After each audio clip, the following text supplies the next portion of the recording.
umatras po itong mga maiingay, itong mga maiingay na direktor at scriptwriter ng sinasabing 18 ex-Marines / Marites. Umatras po sa NBI para po sa interview, interview o pagtatanong po ng National Bureau of Investigation dyan sa 18 Marines na yan. Isa-isa, individually.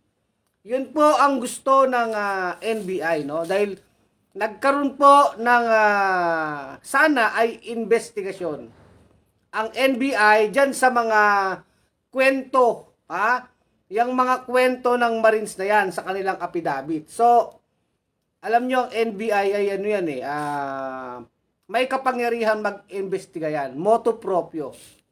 By its own initiative, pwede po talaga mag-imbestiga yan. Ngayon, dahil mabibigat yung mga akusasyon doon, yung mga nakalagay sa iisang affidavit, mind you po, mga kabunyog, mga kabayan, iisa lang po yung affidavit ng 18. Sabay-sabay sila, di ba? Kaya yung kanilang kwento ay iisa, no? So, iimbestigahan po ngayon ng NBI. Kung baga magtatanong, sige, yan ang kwento nyo, tatanungin namin kayo sa kwento nyo. Kung yan ay totoo, edi kailangan malaman ng totoo. Kung kayo naman ay nagsisinungaling, mayayari kayo. Ganun po lamang yun kasimple. Kaya lamang, itong si Attorney Tupaccio, may video, no? May video doon at naririnig yung boses niya, ay sinabi niyang hindi po sila pumapayag. Si Attorney Tupaccio po ang ang abogado nitong 18 Marines, kasama sila, basta sila yan, si Tupaccio, si Baligod, si Mike Defensor. Yan ang mga dyan Director General, Director General ng pelikulang Maleta. Ano po natin? Ano bang pelikula ito? Ano ba to? Nobela o teleserye? Maleta. Pwede to kay yung kay Charo Santos, yung Maalaala Mo Kaya. Maleta. Meron pa bang Maalaala Mo Kaya? Mga kabunyag, mga kabayan. Ngayon, ayaw pa imbestigahan. Ayaw isa lang sa interview itong 18 Marines. At ang gusto ng NBI, isa-isa. Yan din yung gusto ng ombudsman Para magkaalaman, interviewin isa-isa. Anyway, ang taong nagsasabi ng totoo, ganyan talaga ang kwento, magiging isa naman ang kwento niyan. Kung totoo na totoo yung kwento nila. Di ba? Ganun yon. Halimbawa, yung 80 na yan, totoo namang nangyari. Iisa lang magiging kwento niyan. Hindi naman kailangan niyang kabisaduhin Dahil ang taong nagsasabi ng totoo, hindi mo kailangan kabisaduhin yung mga nangyari. Di ba? I-memorize mo. Walang ganon. Dahil kung totoo yan, ay alam mo yan na nangyari yan. Kaya mo yang ikwento on the spot, impromptu, kahit paikot-ikutin ka. Pwedeng magkakaroon ng mga maliliit na detalye na kamalian, pero hindi significant or substantial yung mga pagkakamali. Possible naman yun May mga maliit na kamalian, di ba?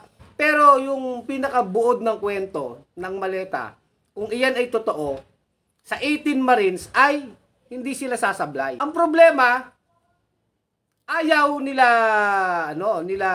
Mike Defensor, nila Tupaccio, na isa lang sa interogasyon ng National Bureau of Investigation itong kanilang 18 Marines. Kaya ang tanong dyan, bakit?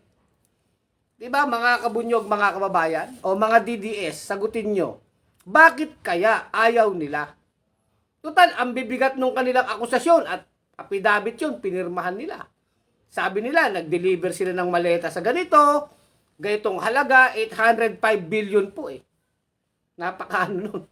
So mamaya na yon yung logistical nightmare na sinasabi ni Lacson, ito munang puntuhin natin. So, ayaw ngayon ipa-interview. Di ba? Kaya nga, ang lakas ng loob sa media, sa press con, sa Facebook, sa YouTube, sa TikTok, di ba? Kinumpleto na, TikTok, YouTube, ano pa ba, Facebook, pati sa media, radio, lahat na eh. Lahat na ang iingay na nito Pacquiao, ni Baligod, ni Defensor. Ito yung tamang pagkakataon. NBI yan. Oh, diyan lalong mapapatunayan eh kung nagsasabi ng totoo itong 18 Marines. Una nga diyan, consistent ba? Kaya lang ayaw nito Pacquiao eh. Sabi nito Pacquiao, no, ayaw, hindi sila nagko-consent. We do not consent. Sabi ni Pacquiao gano'n, ano? Talagang let me be clear. O, sabi ni Pacquiao. Ha? Na talagang hindi kami pumapayag diyan sa interview na yan. O, di ba? Sir Julian Robin, 100 stars. Maraming salamat ha. O, ano sa palagay nyo mga kabunyog, mga kababayan, mga DDS? O, yung mga DDS hindi na mapalagay ngayon. Yan ba yung sinasabi natin na naghahanap ng katotohanan? Yan ba yung sinasabi nila Defensor, nila Baligod na ito'y para sa bayan at ito'y pawang katotohanan lamang? Kung yan ay pawang katotohanan lamang, bakit ayaw magpa-imbestiga? O, edi lalo sana magiging credible. Oo, talagang totoo pala, di ba? Wala. Pagka totoo yung sinasabi, walang butas yan. Lalong magiging credible. O, kapani-paniwala ang isang tao, kapag ang isang tao ay handang sagutin ang lahat ng tanong. Di ba? Mas kapani-paniwala yon yung hindi nagtatago. Yung hindi nagpapalusot, ha? Hindi nagdadahilan, kung hindi sumasagot sa mga tanong. Anytime, anywhere. Saan man, kailanman. Kung katotohanan ang kwento mo, yan ay katotohanan at handang sumagot anytime ang isang tao. Eh, dito hindi eh. Tignan nyo po ha, tignan nyo mga kabunyog, mga kababayan. Pag nagpe-press con sila itong 18 Marines na to, ha, kapag may tanong yung media, at hindi na, 18 yan ha, dapat man lang just 18 na yan, madaming sasagot. Pero mas maraming ngawa, mas maraming sinasabi yung abogado, si Baligod. Anong klaseng press con yan ng mga witness? Pag hindi na kayang sagutin nung isang Marines, si Baligod na sumasagot. Di ba? Anong klase yun? Kaya nga, di ba? Bakit kumbaga bakit hayaan mo? Pagka ganun sana, kung totoo sinasabi ng 18, kahit sa media na lang po yung press ko nila. Hayaan mo yung 18, wag dapat iko-coach ng abogado. Total, alam naman natin lahat, bago naman sinalang yan sa press con, nag-usap-usap na yan binripping na yan. Matik po yun, di ba? Yan naman ay common practice ng abogado sa kliyente. Binibriefing yung kliyente. Ano naman yan common practice. Hindi ko sinasabing yan ay hindi ginagawa. Normal yon. Pero kapag humarap na sa press con, hayaan mo nang magkwento yung 18 Marines na yan. Ano ba talagang kwento? Ano maleta? Saan dinala? Hindi. Pag nagigipit na, sasaluhin ni Baligod Si Baligod na yung nagsasalita. Ikaw ba talaga, di ba kumaga, kwento ba yan ng Marines o kwento mo? Parang kwento mo yata yan Di ba? Kwento yata ni Mike yan parang kay Gutesa Mas alam pa ni Marculeta yung kwento ni Gutesa, yung script, kaysa dun mismo kay Gutesa. Kitang-kita mo, ano sabi ni Marculeta dun sa Senate. Hindi mo pa, nilagpasan mo tong paragraph. Anak ng Pasig naman. Ano bang klaseng witness naman yan? Di ba? Di ba, Defensor, Baligod? Masyadong sablay. To the point na nakakatawa-tawa. Katawa-tawa, hindi lang po sa hindi siya kapani-paniwala. Katawa-tawa Kaya nasabi ko na po ito, ano ba naman yung scriptwriter nyo, Defensor? Ha? Di ba? Baligod, Defensor. Sumablay na kayo kay Gutesa Sumablay na kayo big time. Napakapalpak nung ginawa nyo kay Gutesa, kaya nga, hindi nyo na pinalilitaw si Gutesa Kasi alam nyong sasablay At sumablay nga, ayaw nyo nang palitawin. Siguro nahihiya din kayo. Alam nyo, wala, palpak So ano kayo na naman? Another script na naman. Di ba? Kaya lang sana, natuto naman kayo Defensor. Inayos nyo yung script, kaso palpak pa din mamaya ipapaliwanag natin Sa punto lang po ng Gaano ba kadami ang pera na yan? Ito yung maganda yung punto ni Lacson dyan eh. Ha, maganda po mga kabunyog, mga kababayan, yung punto ni Lacson. Diyan sa, biro nyo ha, ang ang halaga po sa kabuuan na sinasabing diniliver po nila ay 805 billion. 805 billion po, hindi biro halaga yan. Close to trillion na yan eh. O sige, pagpalagay na granting, ha? Granting po, pagpalagay na ganyan talaga yung halagang diniliver nila. Ito po yung sabi ni Lacson, logistically and mathematically. O, ito ha, ibig sabihin, paano mo i-deliver yan? Gaano kabigat yan? Gaano kadami yan? At ilang oras, ilang araw, o ilang buwan mong pwede ma-deliver yan? Ganito po, para maano nyo mga kabunyog, mga kababayan, ha? Hindi magsisinungaling ang math. Tsaka yung kilo, di ba? Ito, logistic ito eh, no? Meaning, hindi naman po pwede na yung 800 billion na yan ay binigay ng isang bigayan o dalawang bigayan. Napakadaming pera po yan. Kasi physical cash yan eh. Hindi naman yan bank transfer, physical cash. So, tignan nyo po, ha? Oo. Unang-una, yung 805 billion po, ha? Yan po, ano yan eh, lumalabas, 805 metric ton po yan. Ha?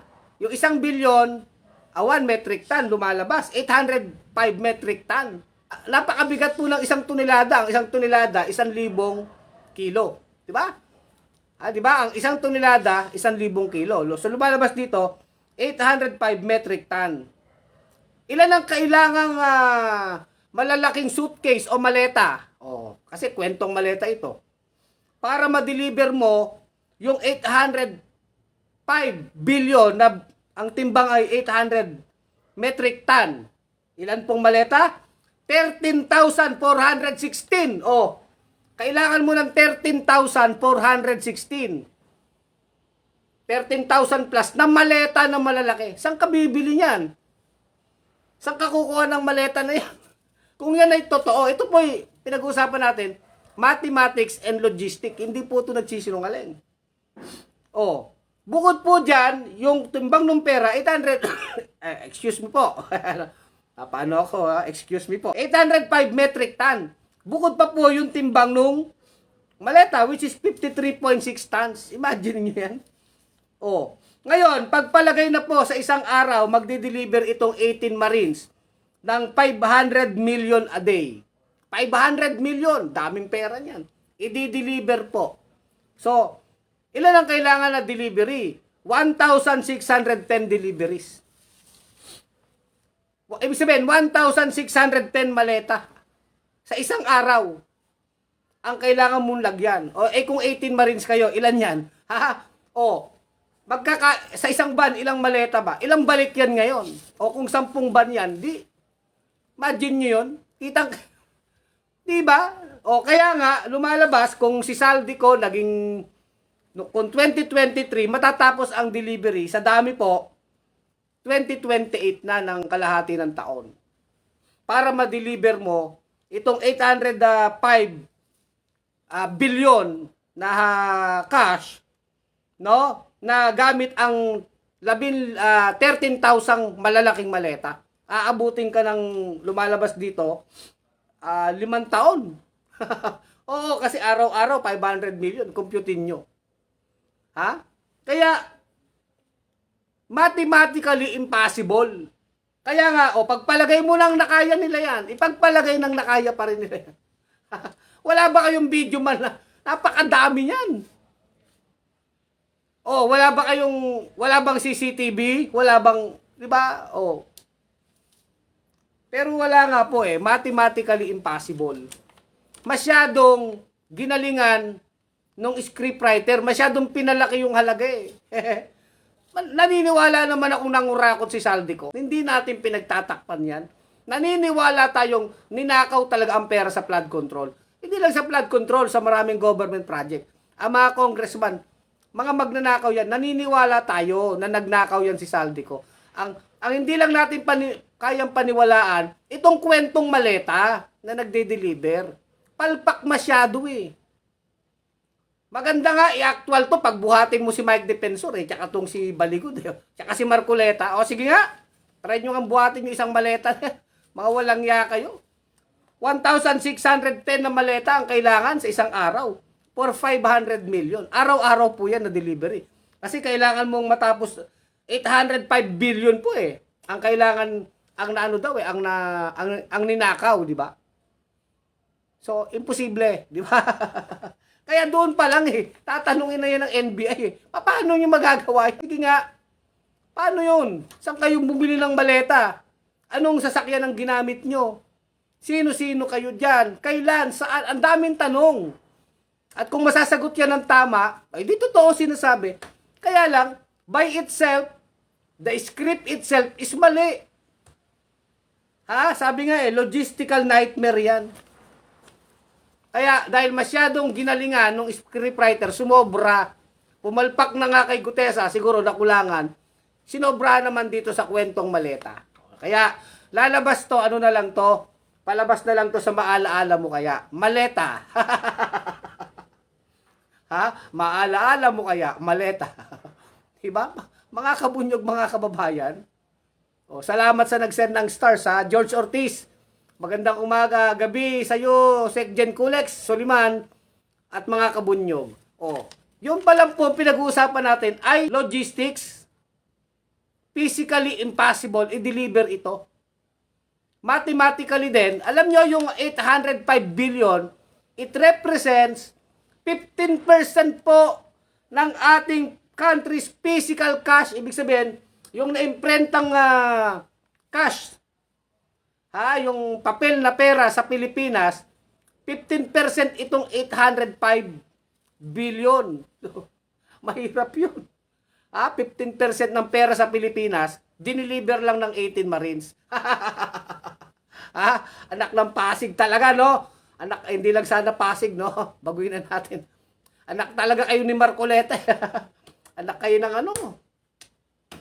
Ano bang anak sila? Anak talaga kayo ni Duterte Di baling mahaba ang kwento, basta totoo. Sabi nga nung kumpare kong si Topper, pag kami dati naghinuman. Mahaba ang kwento nung aming kainuman. Kung nakakaaliw, okay lang naman nakakaaliw, mahaba ang kwento nyo anong sabi namin? Basta totoo, kahit mahaba ang kwento. Pero kung kwentong barbero na lang, pang-inuman, alam niyo itong kwento na to, pang-inuman Alam niyo.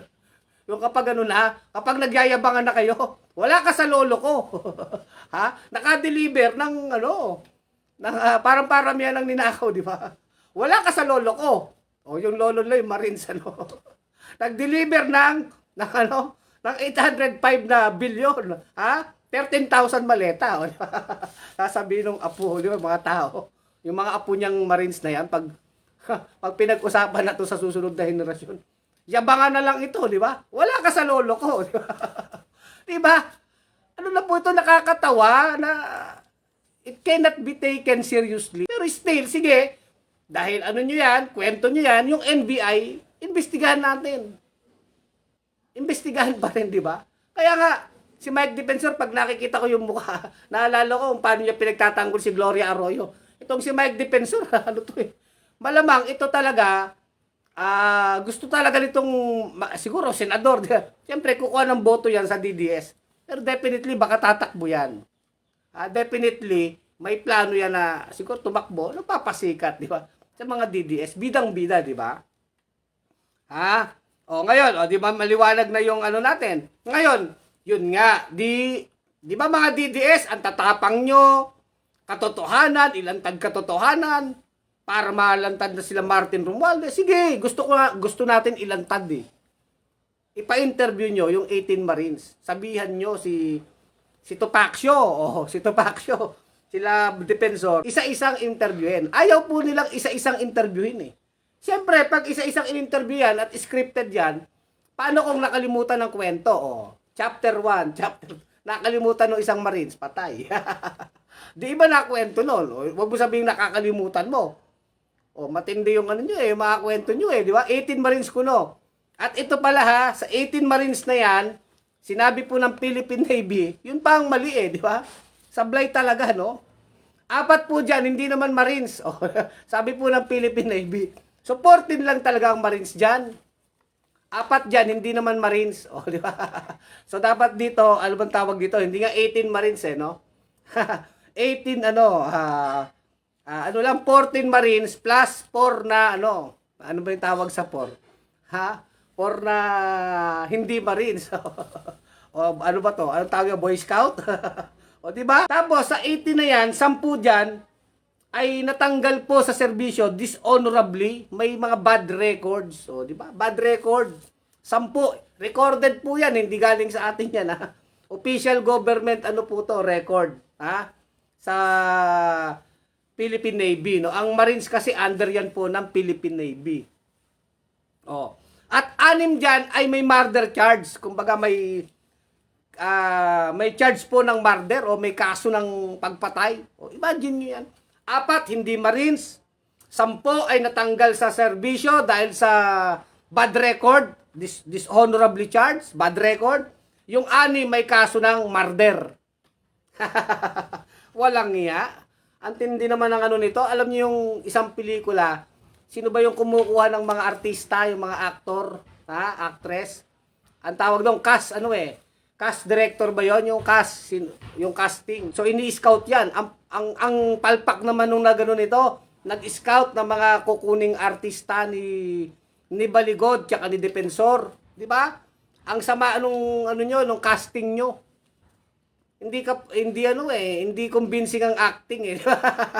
Baka yung iba napipilitan. Kaya nga sabi ni Trillanes, sabi ni Senador Trillanes, pagka nagkagipitan, kasi kinasuhan niya ng perjury no? Nag-file po siya ng complaint. Perjury, no? Pag nagkagipitan, ay pwedeng may na diyan kakanta, babaligtad na. Magi-squill na, kumbaga. Ito, sasabihin na yung nangyari. Ginamit sila, o pwedeng binayaran, di ba? Mga ganun. Kasi, sooner or later, magkakaanuhan yan magkakalaglagan yan. Mahirap i-maintain yung 18. Tsaka, di ba, bakit 18? Ba't hindi na lang ginawang 6 o 5? Para mas madaling i-manage. Anong punto nila Mike Defensor dyan? Kasi kung kayo director, bakit nga ba 18? Bakit 18? Ay siguro, para madami nga naman. Para talagang convincing, di ba? Di ba Mike Defensor?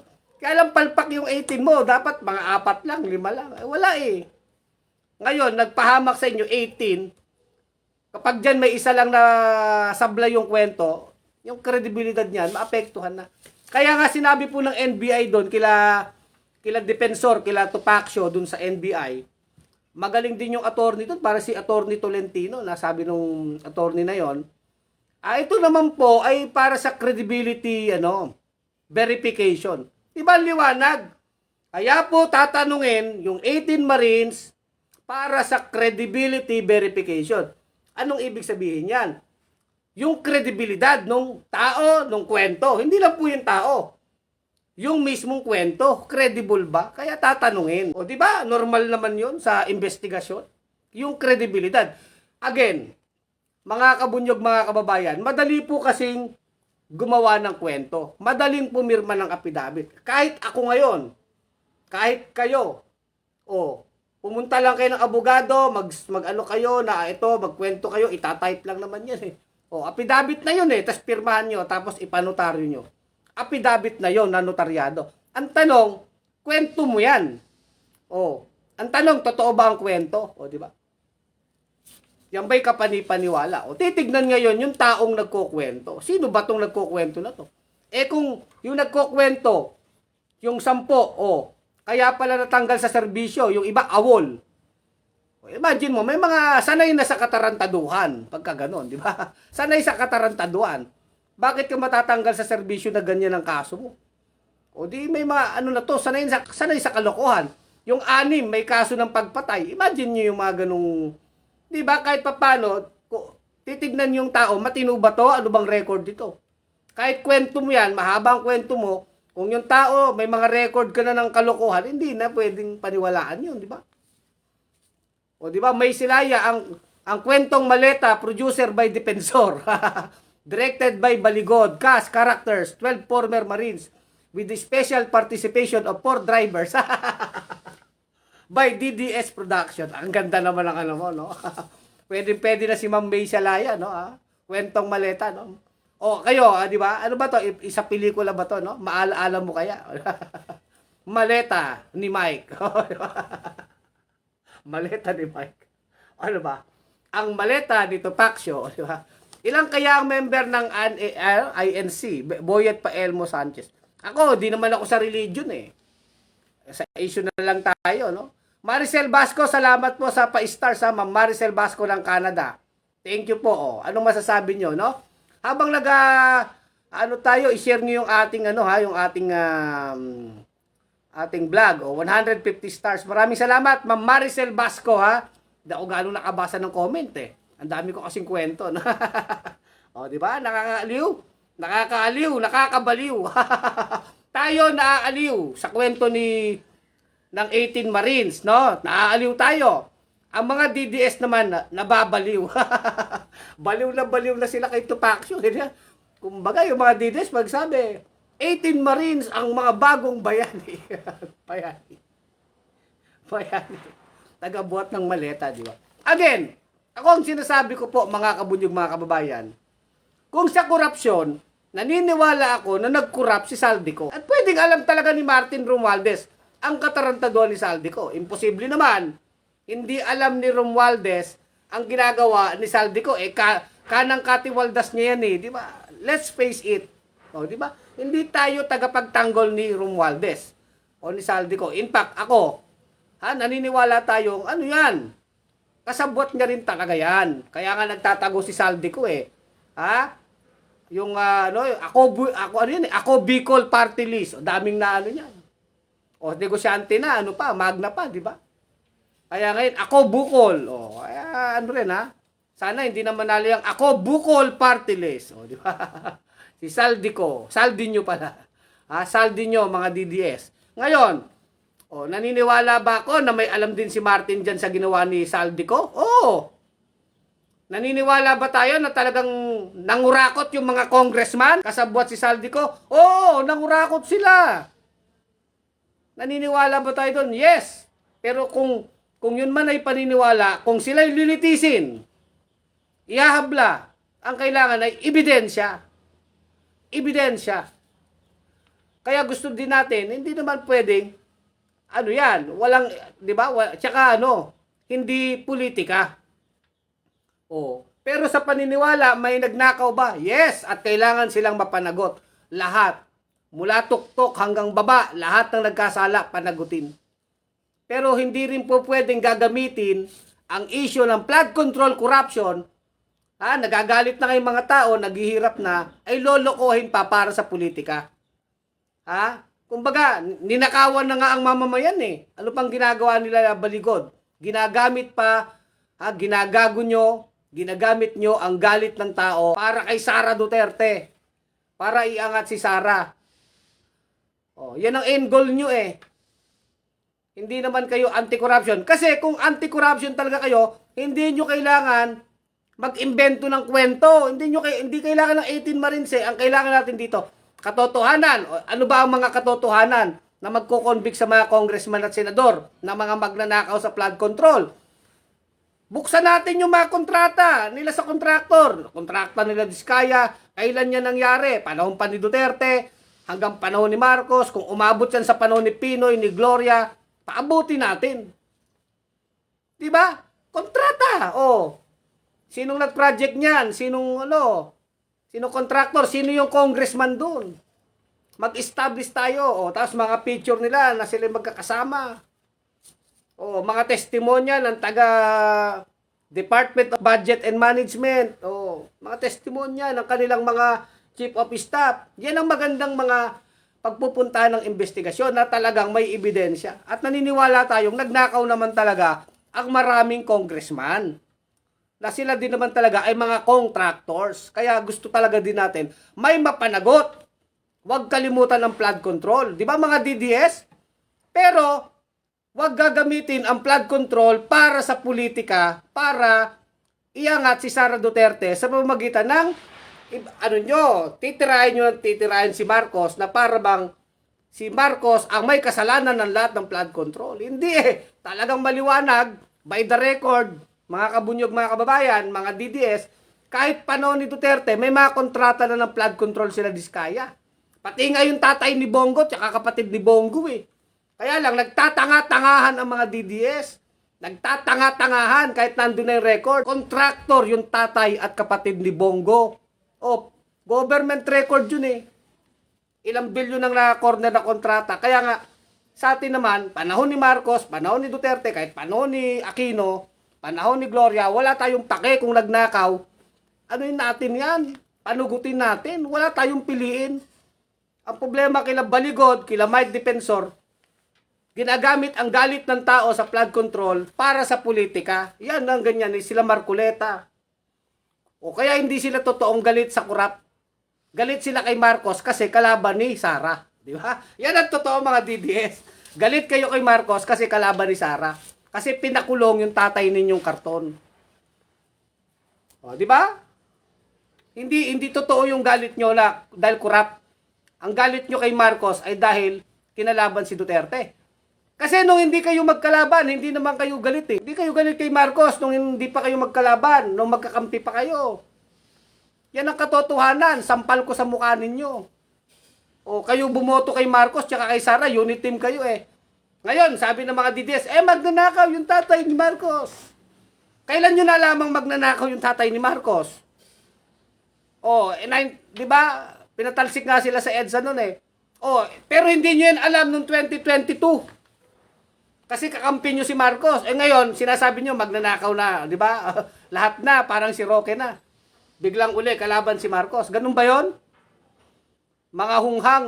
O, di ba? Walang consistency eh. Di ba? O, di ba? Kaya ganun kayo, mga DDS. O, yung mga panatiko ha. Marami naman yan DDS na loloko lang talaga. Na pwede pa naman mabuksan ng isip. Sa totoo lang tayo eh. Di ba? Kaya ito, anong nangyayari ngayon kila Mike Defensor? Desperado. Si Duterte nakakulong. Hindi na makakalaya yan sa ICC. Oh, yun naman si Kaufman, ang bobola na lang yan eh. Di ba? Si Paldo Kaufman, ang bobola na lang yan. Pero kahit sila Sara, alam nila, tatay nila, hindi na makakalaya. Si Sara may impeachment na nakaabang. Darating po yan sa Senate. O, di ba? Sila Polong, may kinasuhan na po yan. Kinumplaint na sa DOJ. Drugs. Si Roque, ano yan? Tumatakas sa, sa kaso niya sa Pilipinas. Kaya nag-a-apply ng asylum. Sooner or later, kung ma-reject yung asylum niya, aarestuhan na yan ng International Criminal Police, ng Interpol. Walang magagawa yan si Butanding. Hindi naman Nabang Buhay magiging puganti siya. Si Bato, nagtatago. Di ba? Hindi pumapasok. Si Bongo, ganun din eh. Aarestuhan na ng ICC. So nakikita nyo, so itong mga 18 Marines na to, yung mga pampelikulang nakakatawa na yan, na kwentong maleta na yan nila Mike Defensor, ito'y desperado na sila. Desperation move ito. Dahil ang tanging pag-asa ng mga taong ito ay makabalik ang Duterte sa Malacanang. Yun lang. Pag hindi po sila nakabalik sa Malacanang, tuloy-tuloy yung mga kaso nila at wala na silang kapangyarihan. Talagang makukulong. Makukulong. Hindi lang sila sa mawawala sa kapangyarihan, kulong. Kulong is the name of the game. Yan ang kapalaran. Kaya ang karma ay digital. Dumadating talaga ang oras ng katarungan. O di ba kaya ito, yung 18 Marines na yan, palpak na po yan eh. Kaya another script na naman yan. Kaya lang, wala nang choice sila Mike Defensor, basa na yung papel nila eh. Pagka talagang lalong na-expose yung kapalpakan nitong kanilang kwentong maleta, na talagang sobrang palpak po. Wala na, hindi na sila pwede magkwento. Baka naman sa susunod. Di ba? Anong kwento na naman ang i-invent? Si Gutesa nga, pumalpak na sila eh. Ito, palpak na naman. Yung una pa nila, yung video na sabi AI, yung nag-addict daw si Marcos. Mukha namang ano yung video, di ba? Yung, tag dito, AI. Oo. Kaya, lahat na ginawa eh, di ba? Parang, di ba? Di ba mga DDS? Sa katotohanan lang tayo ha. O, di ba? Sa katotohanan lang tayo. Bunyog, bunyog, halikan na kasama ka. Bunyog, kapag buklod ay may pag-asa. Luzon, Visayas, Mindanao, isa ang pananaw. Sa bagong Pilipinas ang bunyog. isisigaw.